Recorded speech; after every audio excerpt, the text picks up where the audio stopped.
place, and Schumer's afraid that she's going to run against him. And right now, I don't know, he can change. Life is crazy, right? But right now, he can't beat. I don't think he can beat anybody.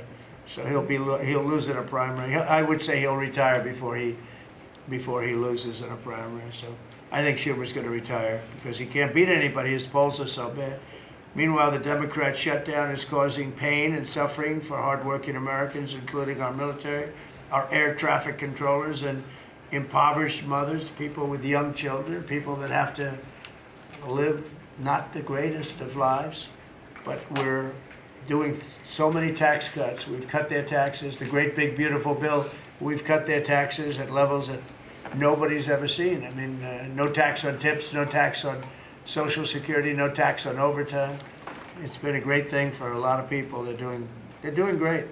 Despite all of the damage that it's caused, the shutdown has been, pretty damaging. I mean, it's not yet because it's early, but it gets a little bit worse as it goes along. And we'll be making cuts that will be permanent. And we're only going to cut Democrat programs. I hate to tell you. I guess that makes sense. But we're only cutting Democrat programs.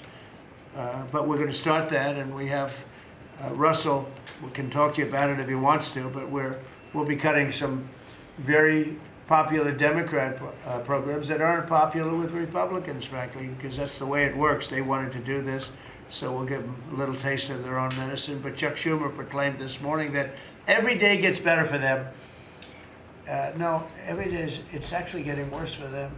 And they're having a rebellion in the Democrat Party because they want to stop. And if you saw all of Schumer's, I watched last night like 10 different times over the years, he said, you can't shut down government, you can't shut down. And now he's the one that shut it down. So this is a confession that he's acting not to serve the people, but to serve the partisan interests of his party. And I don't think he's serving them well because they're way down. Look, they just lost an election in a landslide. It was interesting. I watched Kamala. It was a sad figure. I watched her the other day saying the election was very close. I said, no, the election was a landslide. We won the popular vote by millions. We won the Electoral College by, I think, 312 or 315 to 220 something. But there's another one that we won that's why when you see the maps are completely red. It's counties. The counties, we won at 2,505 to 525. So 2,500 to 525. That's called one of the greatest, biggest landslides in history. And that's one that people are using now as a primary. But literally, when you see it colored in, the entire country is red representing Republicans. So, they go around, they just lie. They just lie. And everything's a big lie with them. Well, the other side, and the other thing I don't understand is, Christie, I looked at crime numbers in Chicago. They're through the roof. And I have a governor who stands up every day and tells us how wonderful Chicago is. It's just a lie. It's like a con job. It's like Gavin Newsom. He says how well he's doing in California, and they're doing terribly. Population's getting smaller. People are leaving. And other people are coming in. And, I wouldn't say it's an even trade. While the other side is focused on playing games, the Trump administration is focused on creating jobs, bringing down prices. And we've really brought them down a lot. That's the other thing. We're bringing down prices a lot.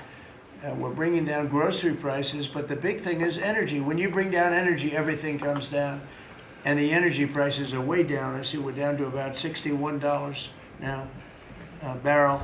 And what gasoline's going to be, I think gasoline's going to be below $2 at some point in the pretty near future. It's very low, much lower than it was under Sleepy Joe.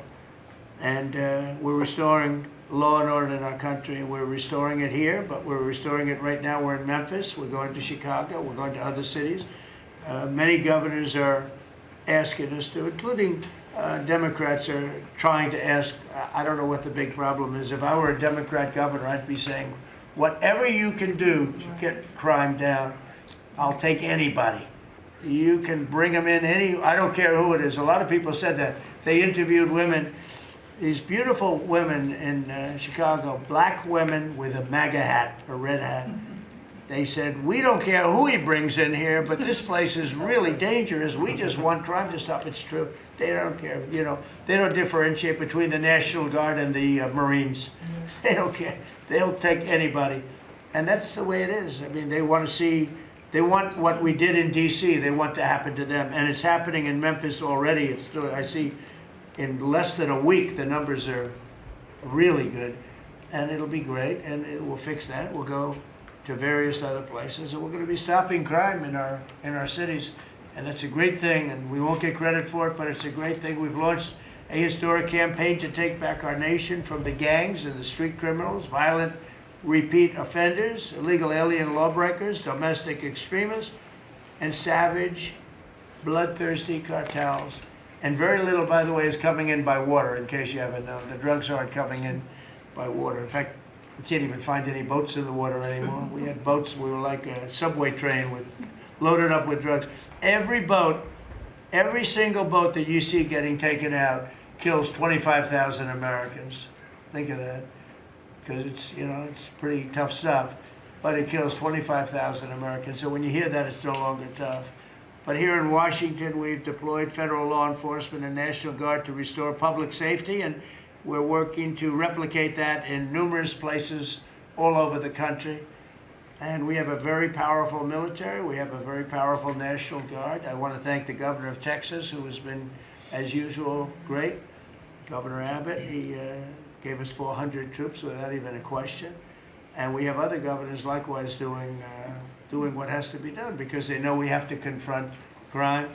We're directly confronting the sinister threat of left-wing domestic terrorism and violence, including the terrorist group Antifa.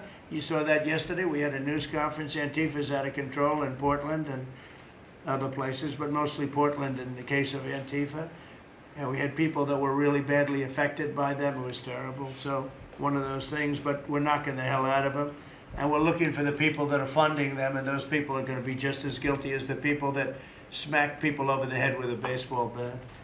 And I'd like now to ask Attorney General Bondi and Secretary Noem to discuss this a little bit and tell where we are. And then we'll go around the room. We'll go quickly. We're going to go quickly.